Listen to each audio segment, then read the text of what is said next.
Welcome back to my channel. It is Friday, which usually means gay news updates, but I'm trying something new this week. Icons Reimagined. Modern stars channeling vintage stars. Obviously for our gay fantasies. What does that mean? Well, stick around and find out. The only way you're going to find out is if you've watched this video. And if you like it, please give me a like. It really helps with the algorithm. So that other people like yourself can find my videos more easily on YouTube. But before we get into today's video, I just want to give a shout out to my channel members.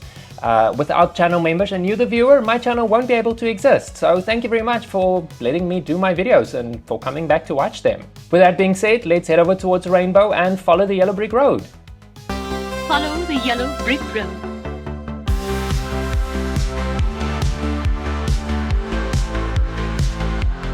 From the moment Rock Hudson smirked on the screen to the day George Michael struck a pose on leather, gay pop culture has always had its icons. But today's stars? They're giving us major déjà vu. In this new video series, Icons Reimagined, I'll be highlighting modern celebrities who channel the energy, look and the appeal of vintage heartthrobs, and explain why they've become instant queer obsessions. Pedro Pascal, what are you? Are you the daddy of the internet? What's internet daddy?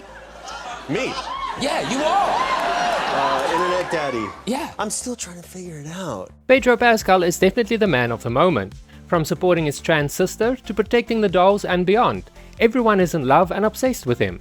And let's not forget that his appeal to the LGBTQ audience goes far beyond aesthetics. The Last of Us star calling out the Harry Potter creators' quote, heinous loser behavior on Instagram. So why the beef? It all stems from her anti-trans activism and support of the landmark ruling by the UK Supreme Court last week. Pascal has repeatedly shown up for the queer community, whether it's vocally supporting his trans sister or embracing queer roles with ease and nuance. In a time when allyship can often feel performative, Pedro's feels deeply genuine, and it only adds to his icon status. There's something unmistakably grown man sexy about Pedro Pascal, and we're not the only ones who've noticed. With his beard and mustache, and that warm, protective energy, Pedro is giving off strong Burt Reynolds circa 1970 Playgirl centerfold vibes. Just like Burt, Pedro walks the line between rugged masculinity and cheeky charm. Whether he's cradling Baby Yoda or sipping iced coffee in short shorts, the internet cannot get enough of him, and we can't blame anyone for developing a bit of a crush on him. And much like Burt, who wasn't afraid to wink at his sex symbol status, Pedro embraces his thirst trap status without taking himself too seriously. In a time when masculinity is finally being redefined, Pedro reminds us that sexy can also be soft, funny, and totally down to earth. Growing up, were you an Elvis fan, or did you? No, the most I knew of Elvis was in Lilo and Stitch, that kind of, wow. Yeah. He's tall, broody, and looks like he walked out of a Baz Luhrmann fever dream. Jacob Elordi exploded into pop culture as a dangerous bad boy in Euphoria, but it was his role as Elvis Presley in Priscilla that really cemented his icon potential. Just gonna miss you. I know, little one. Just give me a few weeks to get into this movie, and then I don't know, maybe you can come out for a while. There's something old Hollywood about Jacob. The bone structure, the moody mystique, the way he smolders without saying a word. He channels James Dean rebel aura, Montgomery Clift's vulnerability, and the hypersexualized swagger of Elvis Presley himself. For a new generation of queer viewers, Elordi represents a dangerous crush archetype, emotionally unavailable, effortlessly stylish, and possibly bi-curious. Elordi brings vintage energy into Gen Z fantasies. But what makes him especially compelling to queer audiences is his refusal to box himself into traditional masculinity. Elordi represents a vision of masculinity that's fluid, sensitive, and completely magnetic. Oh my God. Okay, first I want to say thank you to the gay agenda. Let's go, gay agenda! If we're talking about modern queer icons who push boundaries, we have to talk about Lil Nas X. With his unapologetic flamboyance, genre-defying style, and bold visuals, he's like Prince, Liberace, and RuPaul rolled all into one dazzling superstar. Lil Nas X doesn't just flirt with androgyny, he owns it. From slaying red carpets in hot pink cowboy gear to giving the devil a lap dance in one of his videos, he's turned his queer identity into a cultural movement. And let's be honest, he's made being a black gay pop star cool, commercially viable, and completely unbothered.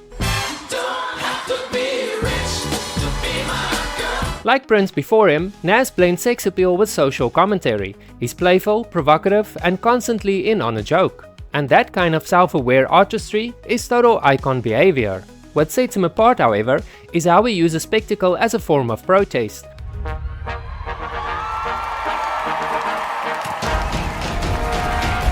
baby bet, ayy, cover X, ayy. In a world that still polices black queer expression, Lil Nas X turns every performance into an act of joyful defiance. He doesn't just represent progress, he embodies it, reminding us that visibility can be a weapon and a celebration all at once. If someone said to me, would you have been able to play a straight lead or a gay character in a romantic series, what would feel more possible at the age of 12? I probably would have said a straight lead. I make the flirty eye at you. Back in the day, Rock Hudson was the epitome of swoon-worthy masculinity.